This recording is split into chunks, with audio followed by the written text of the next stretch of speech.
Welcome to episode 56 of the 301 show. We have a great show and kind of a mid winter break here. As again the Twins are about to begin their spring training, but they don't have any actual games going on just yet. The Lynx are still in their off season. The Timberwolves have stopped for their All-Star break. The Wild and the Frost both have a pause on their season for the Olympics, and the Vikings continue their offseason. So again, this is the midwinter break episode of the 301 show, episode 56. We'll get into all of that and more here on the 301 show.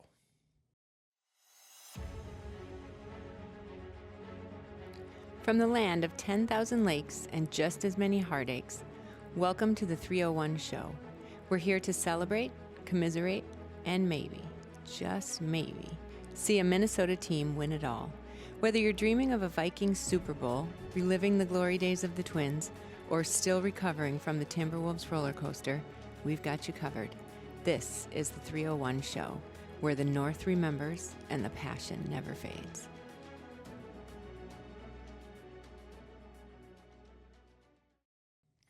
If you do like this episode, please leave a like, subscribe to the channel, as both of those are free to do, and you can unsubscribe from this channel if you end up not liking the content that we produce here on the 301 show. But if you do like it, please leave a like and subscribe to the channel. You can also comment any questions, comments, or concerns down below in the comment section. I try to read through all of those and provide feedback, and if you want to ask a question, I'll answer it on the show too. So like, subscribe, and comment to the channel. Now let's get into the first segment.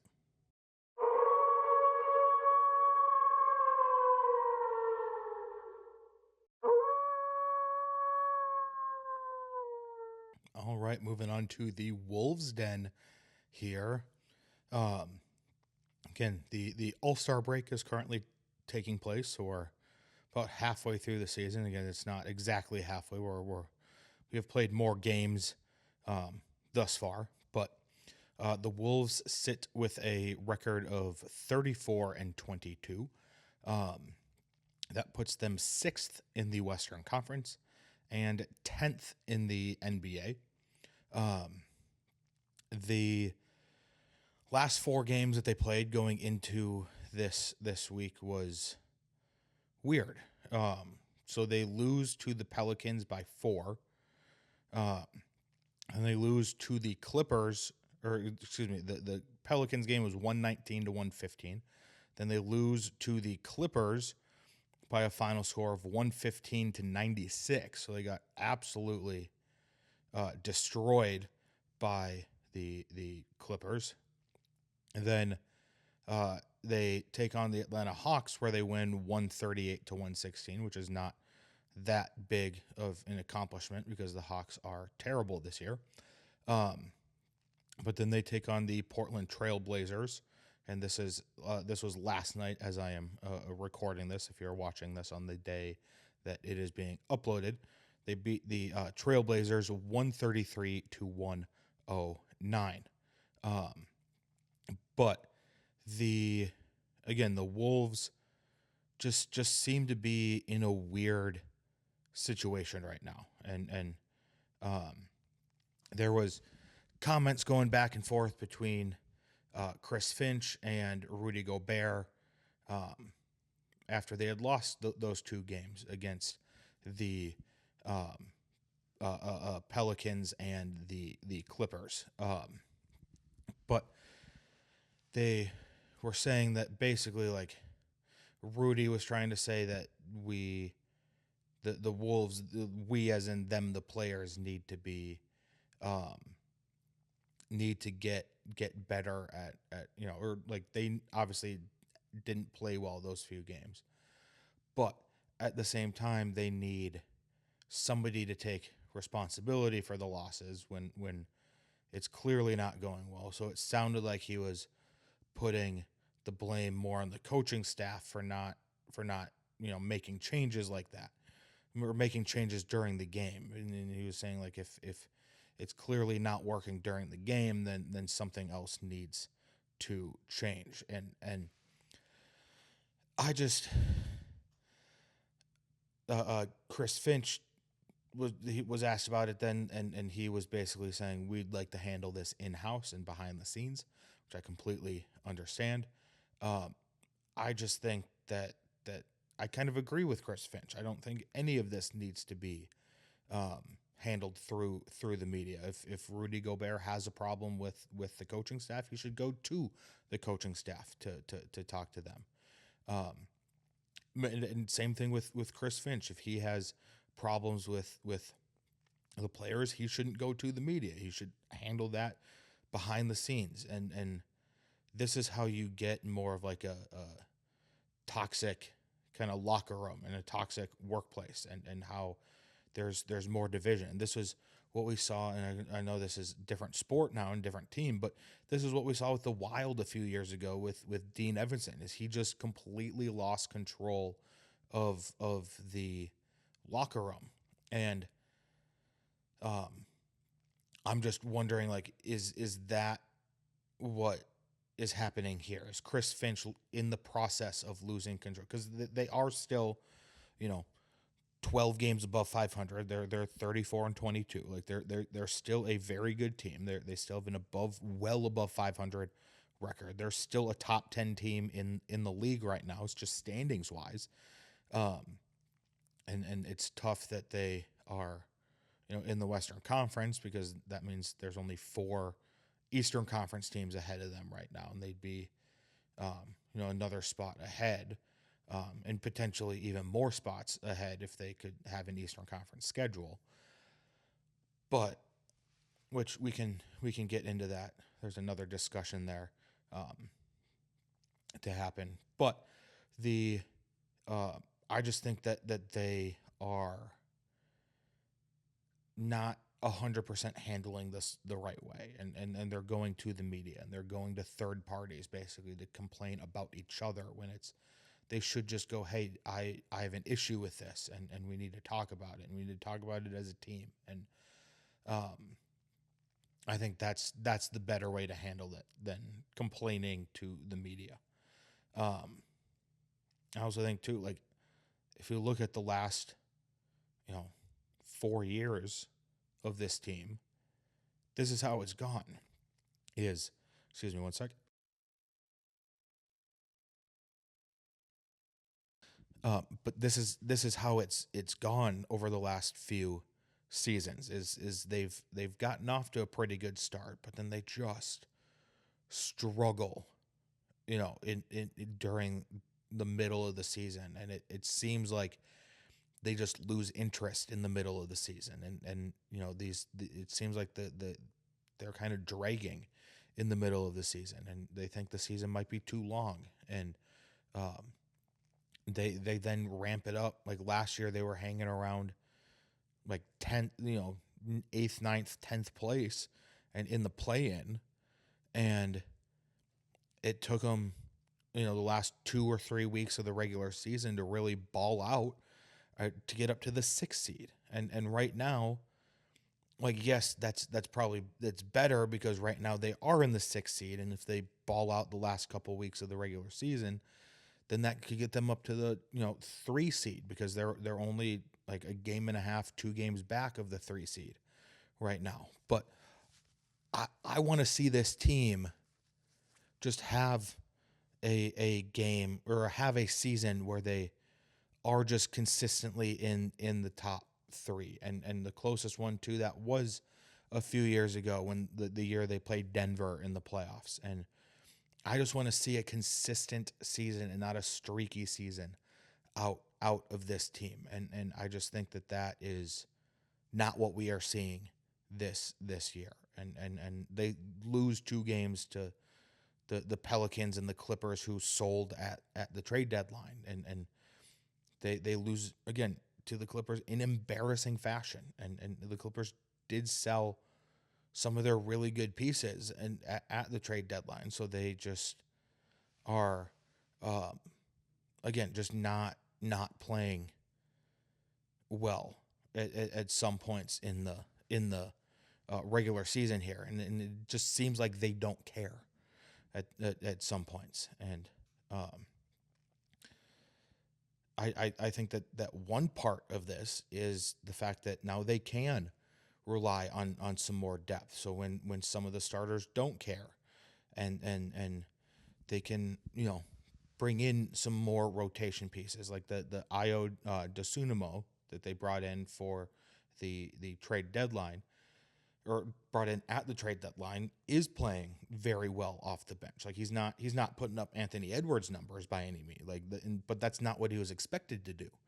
But in 3 games with the Wolves so far, he's averaging 14.7 points per game. He's averaging 1 rebound a game, 2.7 assists per game, and 1.7 steals per game. That's, again, coming for your guy coming off the bench. For a guy coming off the bench, and you've got Naz Reid as like your big,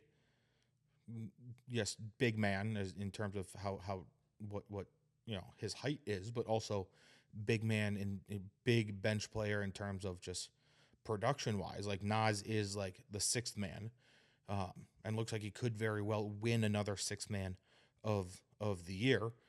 But Io Desunmo is another one where you can now have another guy to rely on.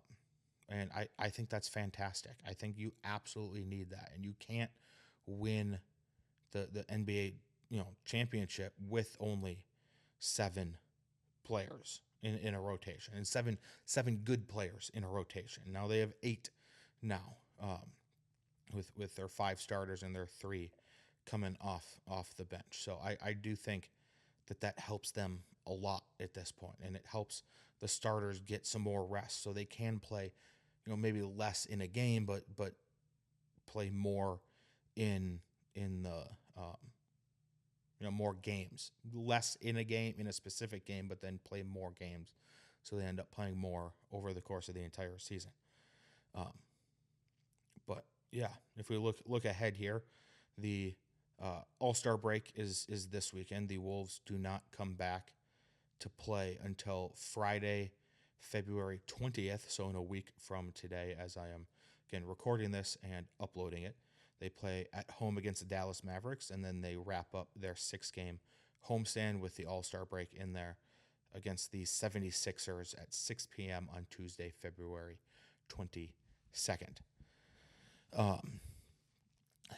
As we go on to predictions here, I had quite a few come off the board.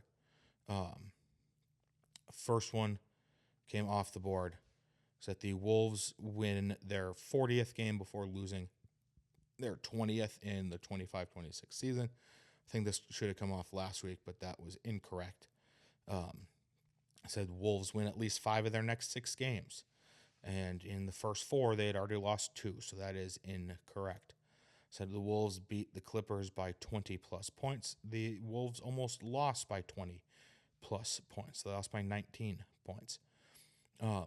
So the Wolves have a 3-plus game winning streak going into the All-Star break. They had a 2-game winning streak going into the All-Star break. I said both of these were similar with different players. So, again, these are 2 different predictions here, but I'll just read them as one. I said John Morant, and I also said Giannis, too.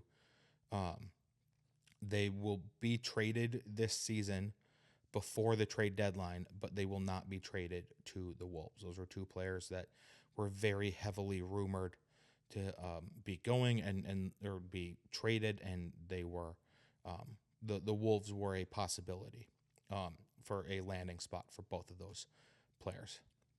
So those 2 are incorrect. That stays at 44 total correct out of 137 total predicted for 32% correct rate. 3 coming on the board here. I said the Timberwolves beat the Mavericks and the 76ers out of the All-Star break. So those last 2 home games before of the homestand, they will win both of those. Said the Anthony Edwards will score 40 plus against the 76ers and or Mavericks in those two games. So we'll for sure have those two coming off the board after those two games. And then the final one is that the Lynx will win their 2026 home opener. So I think the Lynx will win their home opener to start the 2026 season.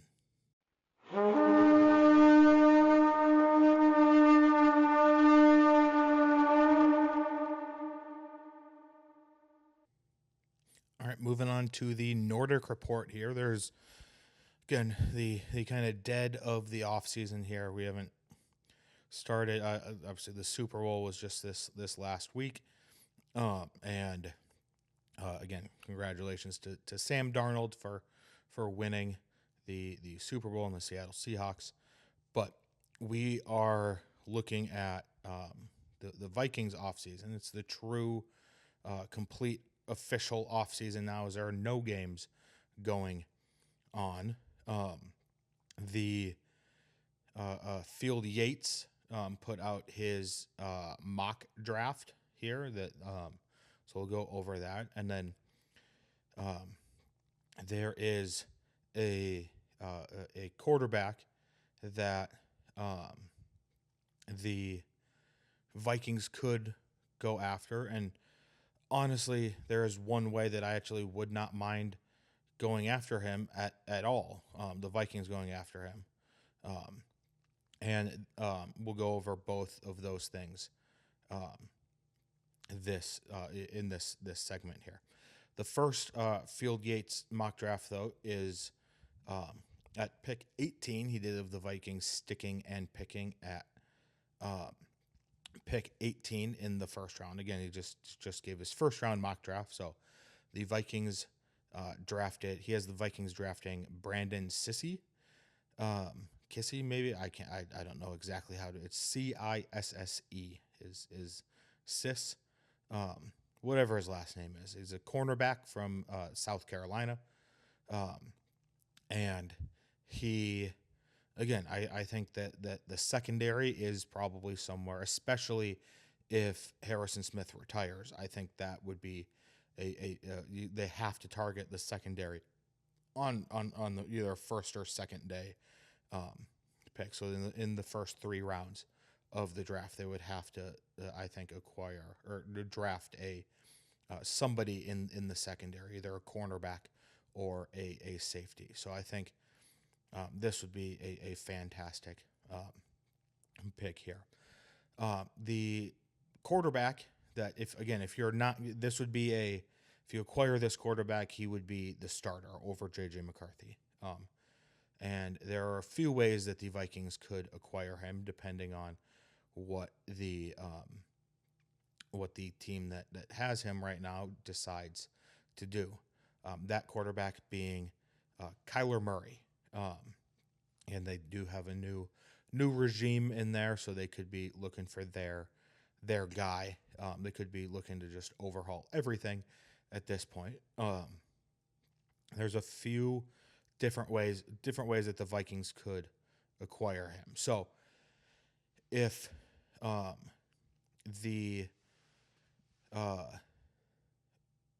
this is all from the Cardinals' standpoint. If they release him between today and March 15th, they would have a dead cap of $54.7 million for 2026. If they release him between March 15th and June 1st, their 2026 dead cap would be $77 million. So there's more of an incentive to release him before the 15th. If they trade him before June 1st, their 2026 dead cap would be $17.9 million. The NFL has a weird thing that you can do with cutting people and releasing people from their contract, where you can release them right now. but designate it as a post June 1st release, which I don't think that, or it would be a post June 1st release. That would actually lower the dead cap in 2026 for the Cardinals. So that would be the 2026 dead cap would be $47.5 million if they released him now, but designated it for a post June 1st release, and that would be a allow Kyler Murray to test free agency when there's more openings available, so that he could go sign with another team, but he's technically still on the Cardinals roster. It just becomes official on June 1st. If they just straight up wait until June 1st to release him, which I don't think that they would do, that would be a dead cap hit in 2026 of $70 million and a dead cap in 2027 of $7 million. And so that would be, I don't think that they would do that. They have more of an incentive to release him either right now or release him right now with a post June 1st designation on that. And again, the if they trade him after June 1st, that would be a dead cap in 2026 of $27.7 million and a 2027 dead cap of $7.2 million.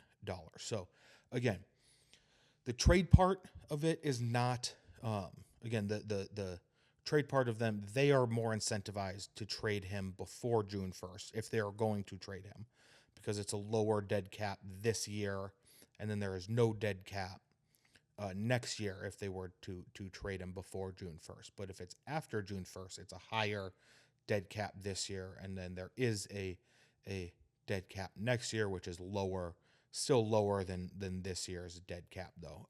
But for a team trading for him, if you are the Vikings, you are more incentivized to trade for him after June 1st, because all of the dead cap basically makes it so that the acquiring team, in trades, the acquiring team takes on less of his salary. So he's making $55 million next year. Kyler Murray is, like, no matter what. And so if the Cardinals have to pay him $27 million, that's less money that you would have to pay him next year. So the Vikings, and then if he gets cut or released, the Vikings just sign him to whatever contract they want to sign him for, and they pick the price. It's like any normal free agent. So the best option for the Vikings would be to go out and sign him, but you get to negotiate with the team, and you get to basically decide if you are you get to decide if you want to acquire him. He can't talk to any other teams. But the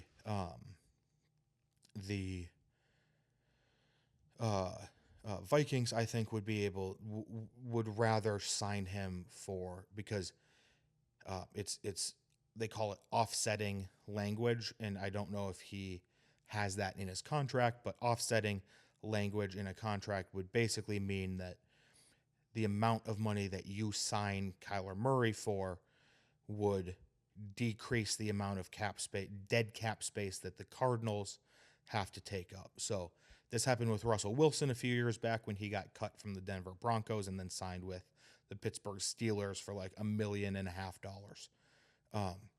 The Vikings could do something like that where they sign Kyler Murray for $1.5 million, and the Cardinals only get $1.5 million of relief from that part of it. But so it's also like then like kind of screwing over another team in the NFC. But also you get a quarterback for very cheap too. So that is just kind of some of the behind the scenes, like, logistics standpoint of just how the salary cap works in the NFL, and how some of this trades and releasing and cutting players work in the NFL. So I think, again, if it is a cut, if they do cut him or release him, and the Vikings can go sign him for a couple $1 million, I think Kyler Murray is very much a name to keep an eye on at this point in the offseason. So we will track that on this show and this segment too throughout the offseason. So we'll keep you up to date on that, and just the quarterback situation as is too. And I think just skill wise, Kyler Murray probably is the best option on the market right now. I think he is better than a Mac Jones, and I think he is better than a 40-year-old Aaron Rodgers. You know, if Aaron Rodgers was on the market in his prime, now the Vikings probably couldn't afford him, but I think, you know, Aaron Rodgers in his prime is way better than Kyler Murray. But of the quarterbacks right now and the age they are right now and the situation they have right now, I think Kyler Murray is the best option if you are not going to go with J.J. McCarthy. If you want J.J. McCarthy as your starter, that's probably Kirk Cousins is the best option, because you can get him for cheap and he's not automatically going to be your starter. So yeah, that is the Kyler Murray rundown, I guess, here on the Nordic Report. Had one prediction come off the board here for the Nordic Report. I said a Vikings player will win the Walter Payton Man of the Year. They did not. That went to Fred Warner I think he plays for the Washington Commanders now. He was a long-time San Francisco 49er, and that is a team I will always remember him on, but I believe he plays for the Washington Commanders now. But that is now 50 out of 145 for 34%. We've got three predictions coming on the board here. Said the Vikings will start the season on the road. Again, the schedule has not come out yet. They know who they are going to play. They know they will be playing 8 road games this season. So the Vikings will start the season on the road. Second prediction is that Justin Jefferson is an Offensive Player of the Year nominee. I think he is going to have a bounce-back year this year. And I'm not going to say who for, but I'm going to say that Brian Flores will be a head coach an NFL head coach, I will say, in 2027.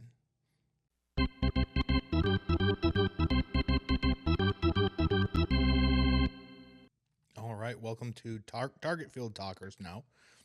I've got 3 things to talk about here today.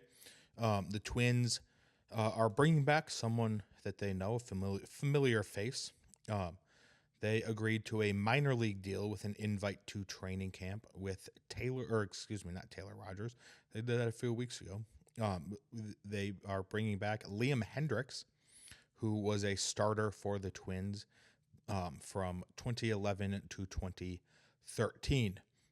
Liam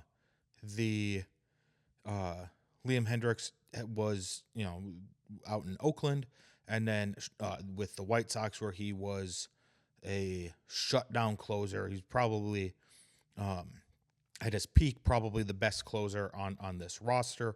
I mean, it's really only 2 closers on this roster, 2 true closers on this roster for the Twins, that being Liam Hendriks and Taylor Rogers, who I mistakenly brought up before as Liam Hendriks. But the Liam Hendriks, again, he had seasons with a sub-2 ERA and as the closer for the Athletics and the White Sox, and had a season with a mid-2 or low-2 ERA with those teams as well. So again, peak Liam Hendriks is fantastic, but since the early 2020s seasons that he had with the Chicago White Sox, he has struggled with injury, and he has not pitched very much even in those years since then, and even in the time that he has had that he has pitched in those years, it hasn't been very, very good. But again, if they can, if he makes a roster and he can somehow get back to even anywhere close to his peak form, which again I'm a little bit skeptical of, just with his age and injury history. But if he can get back anywhere close to his peak form, he is the closer of this team, and I think it'll it's not guaranteed that he will have a contract or will have a roster spot with this team because he did sign a minor league deal, but I think it's probably going to be Taylor Rogers as the closer of this team is my guess right now. But again, wouldn't surprise me if they do somehow get a resurgence out of Liam Hendriks, because it seems like every year there's some random player that they sign that has some sort of resurgence. Like last year was Harrison Bader, was the example of that. So again, just there's going to be some random player that they had acquired somehow this offseason that is going to take control and take over like that. But Liam Hendriks is back. They did also make a trade with the Los Angeles Dodgers, where they sent some international bonus pool money to the Dodgers, which again, do the Dodgers really need any more money? It's kind of the if you said that there was money involved going between the two teams, one of the teams was sending another team money. Who would it be? The Twins who would be receiving it? The Twins or the Dodgers? I think if you just know the management and the ownership, it's probably the Twins going to the Dodgers makes the most amount of sense. But then the Twins received left-handed pitcher Anthony Banda, which again I actually do like this trade. In 2025, he pitched in 71 games. He had pitched 65 innings, and he had a 5-1 record with a 3.18 ERA and a 1.22 WHIP, which again is walks plus hits per innings pitched, which is basically just how many base runners per inning pitched are you giving up that is your fault. So take errors out of it, and how many base runners are your fault per inning pitched. So it was 1.22 is what Banda was at last year. He also had in 65 innings, he had 34 walks to 61 strikeouts. So not bad there. I think he probably is now one of their better relievers on the roster. And I'm not saying he's fantastic or is just insane, but he's not prime Liam Hendriks. But he is, I think, a solid reliever for this Twins team. I think he is, again, a very solid player. We do have two Fangraphs, which is a prediction site here for baseball. They put out their each division's win projection here. So we will look at the AL Central. I got all of them, all of each team's record here listed. And they came up with like the average wins, basically. If you simulated the season X amount of times, it's like the average win total. So there are decimal points in this. That is why there are decimal points in it. So in the AL Central, again, this is the 1 through 5 here is based off of what the standings would be if the win total projections do come true. So the Tigers are number 1. They're predicting that the Tigers, again, I think is probably true here. I think the Tigers are probably the favorites to win the AL Central. They have the Tigers sitting at 85.7 wins and 76.3 losses. They have the Royals in second at an 81 record. And then in third, they have the Twins sitting at 79.7 wins and 82.3 losses. There's some more statistics here with the Twins. We'll come back to those in just a second, though. In fourth place, they have the Guardians at 75.6 to 86.4 losses. And then the White Sox in last with 67.6 wins and 94.4 losses. Now, I do think that the Tigers and Royals are probably better than the Twins on paper at this point. I do think the Guardians are again consistently just a sneaky team to win 80 to 87 games a year. Like, I think they're always criminally underrated. So I'd probably put their projection ahead of the Twins right now. I don't know if I would put them ahead of the Royals. I don't think I would put them anywhere over the Tigers for sure. But I think it's Tigers are number one, then Royals, Guardians as the second and third best teams in the division, then the Twins as the fourth best team, and then the White Sox still in last place. But they now have the percent chance of they have percentage chances of four different different scenarios here for the Twins. And it is just different, the percent chance that thing comes true. So first one here is the percent chance that the Twins will win the division. They have that sitting at 17.1% chance of possible happening. And they said the second one here is that they will win one of the top two seeds in the AL and get a bye in the first round. They have that at 7.4% to happen. Their next one here is their percent chance that the Twins would make the playoffs, just as any seed, just make the playoffs. Their percentage is sitting at 32.6%.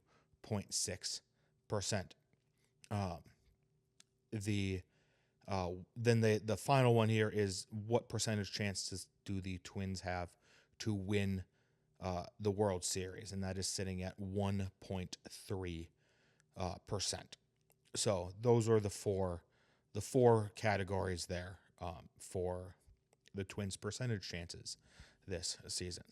Didn't have anything come off the board. Again, I'm predicting more season stuff at this point, so we'll probably have a lull and then just a bunch of stuff come off the board because I think I'm doing a lot of either season long or first couple weeks of the season type predictions here. So didn't have anything come off the board for this episode, but we'll go over to the three going on the board here. Said the Twins will win less than 79 games in the 2026. So I'm predicting that they will go under that Fangraphs projection there. They'll win less than, so if it's 79 or more, this prediction is wrong. It's got to be 78 or less. The Twins finish in fourth or fifth in the AL Central in 2026. So again, they're likely gonna finish fourth, but I didn't want to be burned just in case they have either a catastrophic season or the White Sox are actually way better than people think. So I'll say fourth or fifth in the AL Central. And final prediction here, again, I'm continuing the streak of just being super high on Royce Lewis this year. I think he has the highest WAR, which is wins above replacement, which is basically just how many wins do you add to the team over a replacement level player, which a replacement level player is 0.0 WAR. So he will have the highest WAR amongst Twins position players in 2026.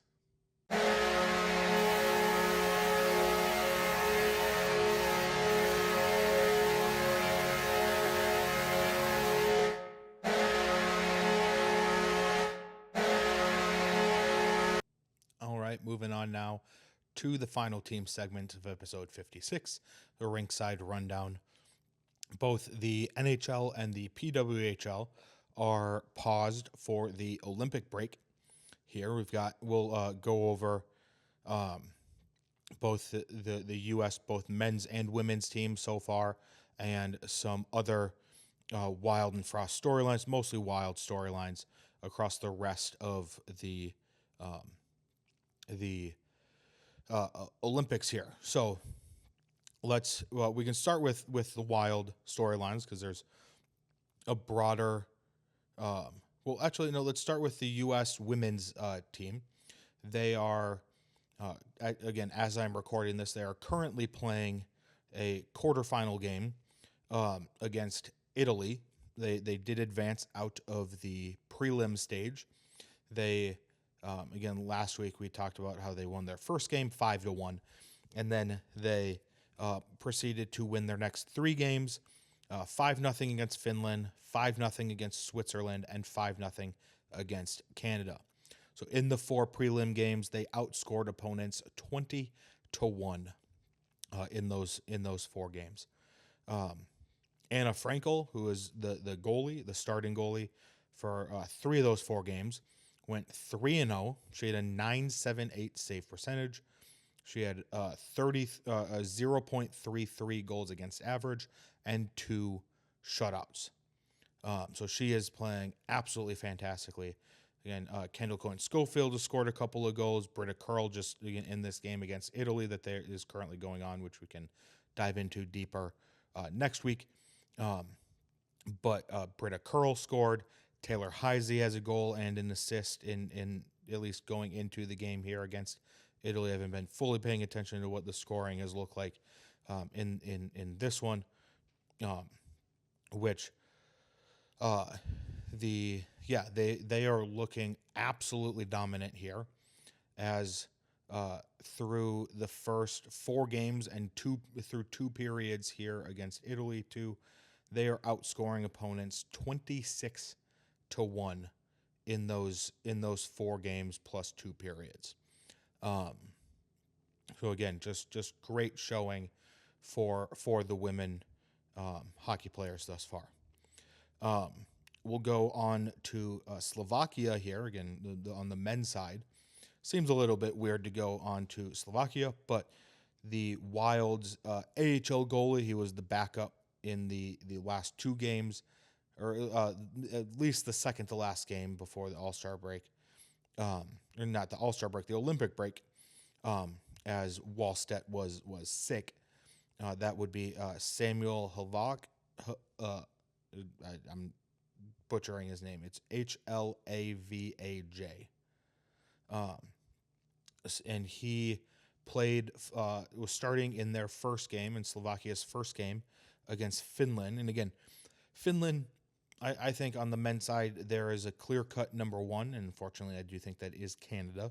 And then I think the U.S. is, on paper, is probably number 2, and then I think Sweden is the 3rd best team. But I do think Finland probably is the 4th best team. I do think there is a little bit of a gap between the top 3 and then everyone else. But I do think Finland is, on paper, the 4th best team in these Olympic Games on the men's side. But again, we'll just call him Samuel. Samuel here starting in net for Slovakia. Ended up making 39 saves on 40 shots and led Slovakia to the win over Finland. So I think, again, as we talk about the Wild potentially trading Jesper Wallstedt, which they cannot do right now because there's a roster freeze for the Olympic break in the NHL, potentially trading Jesper Wallstedt for a top-line center. I think if you have this guy coming up in the pipeline too, that could potentially be an option to replace Wallstedt as the backup goaltender, because he did play. Now, again, I don't want to completely base this off of, yes, trade Wallstedt because this one goaltender played one good game. Like, that's not, again, you can have one good season. Like, look at Andrew Hammond, the Hamburglar in Ottawa. He had a good year and then just never performed well after that. So I just think that this at least this game proves that it's a possibility. It's not a guarantee, but I think it is a possibility that he could be your backup and a solid backup if Gus needs the night off or something like that. I think that is now at the very, very least a possibility. So that's why we brought up Slovakia in this show. The other team with a lot of Wild players is the Sweden team, So they are 1-1 this year. They won the first game 5-2 over Italy. Joel Eriksson Ek does not have any points so far in the 2 games that they have played, but in that first game against Italy, he did have 9 shots on goal. So the Sweden was just running around, basically doing whatever they want. Gus Bus stopped 20 of 22 shots. He should have been 21 out of 22 shots. It probably should have been 20 out of 21 shots, because the first goal that he allowed was just not a very good goal, where he came out of the net to play it, and lost his stick, and then ended up getting scored on. So that probably shouldn't have been even a shot on goal. So again, it was a very, very bad first goal by the Gus Bus. The second game they played was a 4-1 loss against Finland, as we just talked about them. But it was a 4-1 loss. Joel Eriksson, again, still 0 points, but he threw 5 shots on goal against, I do think Finland is a better team than Italy. So against a better team, he still had 5 shots on goal. Gus Bus was in net for that one too. He did stop 20 of 24 shots, which is, I do think, a lot more reasonable. Even though he let in more goals, it was against a better team than in Finland over Italy. So yes, Sweden is 1-1 right now. Now let's move on to Canada and the U.S. here, where again I think there's no wild players on the Canadian team. There are some players obviously on the U.S. team from representing America from the Minnesota Wild's roster. One of those being Quinn Hughes in the 5-1 win that the U.S. men's had over Latvia. Quinn Hughes did score 2 goals. He also had a goal that was disallowed. Another cool moment too was Brock Nelson scored 2 goals. He had another goal, 2 that was disallowed. So this game probably could have been closer to 7-1. But tidbit on Brock Nelson, his grandpa played for the 1960 U.S. Olympic hockey team that won the gold medal. And then his uncle is Dave Christian, who is the Christian Brothers hockey sticks is Dave founded those. And then he was a part of the 1980 Miracle team. So this is a third generation that has Brock Nelson is a third generation that has scored at the Olympics, which is, I think, a really, really cool thing. And all 3 of them were out of Warroad, Minnesota. So another very cool tidbit there, being just how small Warroad is, that they are able to produce Olympians and Olympians that contribute to these teams, these U.S. teams. But we'll put a pause on the U.S. for now and bring up Canada. This is where I am a little bit scared of just the results of the U.S. Again, I do think on paper the U.S. and Canada are probably around even on the defense for the defensemen. I do think that Cale Makar is the best defenseman in this, but Quinn Hughes is also probably the second best defenseman in the world right now. So I do think that they are about even everywhere else on the defensive core. I think the U.S. has the far superior goaltending core with Jeremy Swayman, Jake Ottinger, and Connor Hellebuck. I think that is far superior than Binnington and Logan Thompson for Canada. But I think that where the Canada is far superior to the U.S. is the forward. So like their 3 centers are, top line center is Connor McDavid, second line center is Nathan MacKinnon, and third line center is Sidney Crosby. So they have what a lot of people consider a top 10 player of all time in Sidney Crosby playing on their third line. Like, that just shows you how insanely deep and still filled with superstars that this forward group is for Canada.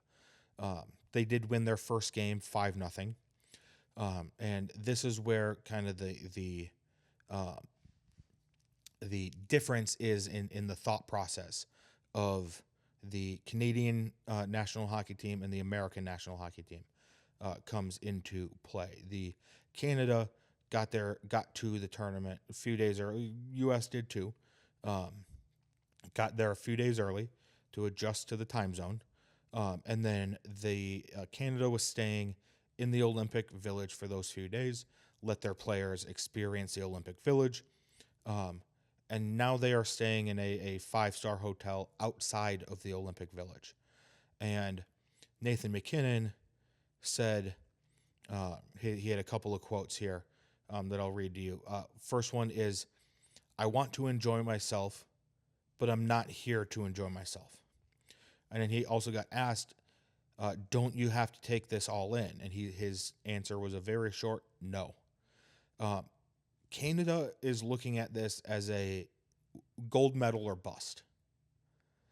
I think the U.S. is looking at this as we'll probably medal. And there's just a complete disconnect in those two lines of thinking. And I think that the Canada thinking it's gold medal or bust is the better way to think, because I think they will end up, I think that will allow them to, maybe put some pressure on themselves, but they have the expectations like, no, we are the best, and we are going to it's the line from Miracle, Herb Brooks, it's they know they're going to win. They win because they know they're going to win. And I feel like that's what the U.S. needs to do, but they're not going to do. And so I worry about that part of the game for the U.S. men's team. But yeah, that's my biggest concern here with this U.S. team versus Canada, and they are in a pool now. Again, they played one game in pool play, and that was their pool is Latvia and Denmark and Denmark and Germany. And Germany probably is the second best team in the pool behind the U.S. because they have Leon Draisaitl and they have more actual NHLers. Nico Sturm is on the team Germany. Germany has got a win over Denmark in their first game of play. But I do think that Canada is going to be a lot more, like they're going to have to overcome a lot more adversity just trying to get out of pool play. And I think that actually puts them to the test more, and that leaves them better off going into the bracket play and the prelim, or not the prelim, but the actual bracket play. And that makes their prelim games just that much more important, that they're actually able to be tested in that. So those are my concerns again with the U.S. Olympic team, men's Olympic team here. But I will say the U.S. can very much win the gold medal, because the stat is every U.S. men's winning or gold medal winning team, hockey team at the Olympics has had somebody from Warroad, Minnesota on it. So Brock Nelson is from Warroad, so he will be able to lead the U.S. to victory there if you believe that is 100% going to happen. Didn't have any predictions come off the board for this episode. We've got 3 coming on the board here. I said that the U.S. women's team will win the gold medal. I think that they will be. They have looked just absolutely dominant. Canada is the best competition outside of the U.S., and they just dismantled Canada. So I just think that the U.S. women's team is too good at this point. So U.S. women's team wins the gold medal. the second prediction here, I do think the U.S. men's team is going to get at least one of the medals. And then Taylor Heisey scores multiple goals in the gold medal game. So that's a parlay there of the U.S. women's team makes it to the gold medal game, and then Taylor Heisey scores multiple goals.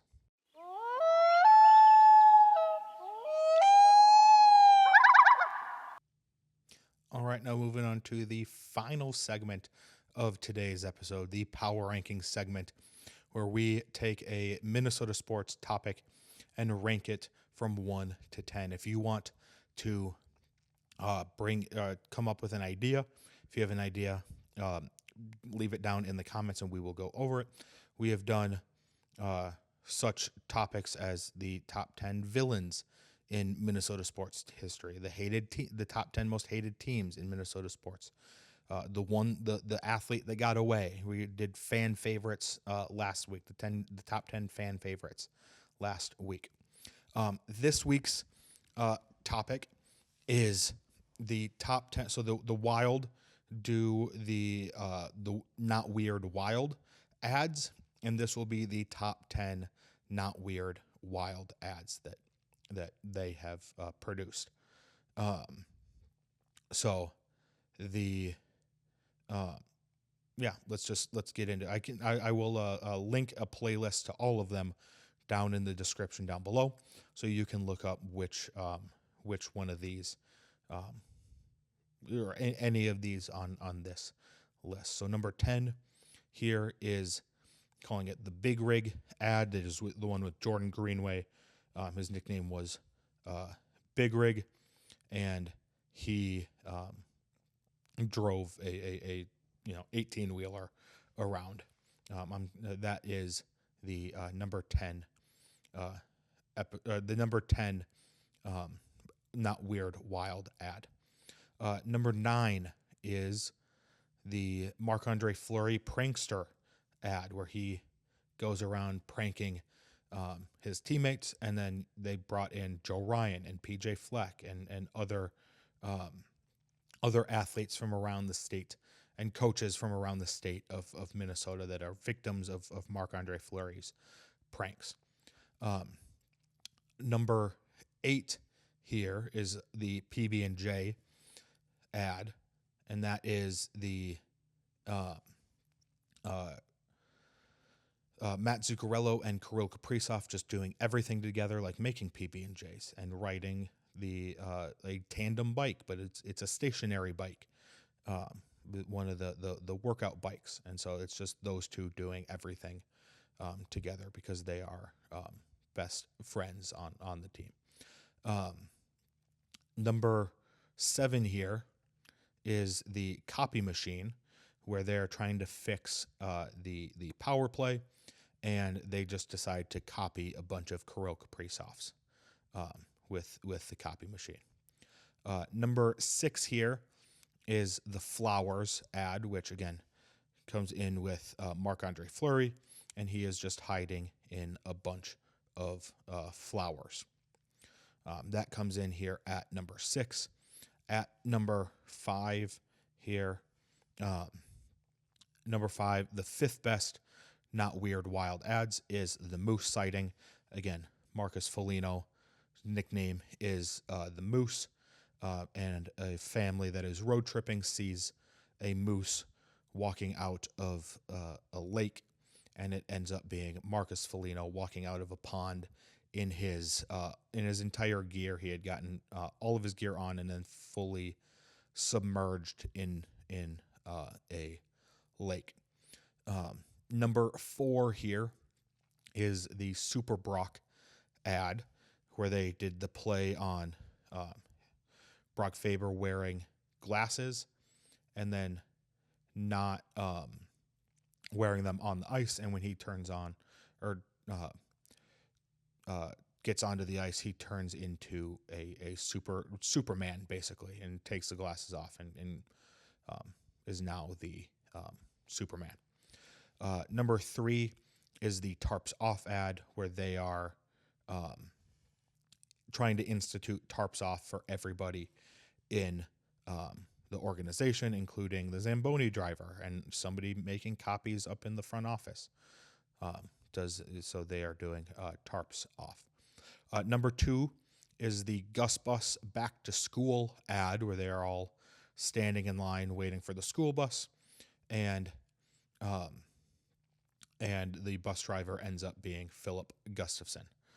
Number 1, the best ad, is the road trip business trip ad, where they're all acting like it's a youth hockey tournament in the hotel on their trip. All right, that'll do it for this episode of the 301 Show, episode 56. Again, thank you for watching this one. Thank you for tuning in to the very end. If you did like this one, please leave a like on it and subscribe to the channel. Again, like I mentioned, it is free to do both of those. And you can unsubscribe at any point if you do not like this content. But again, if you have any where you disagree with me, please leave it in a comment down below. And we will see you for episode 57 next time. Peace.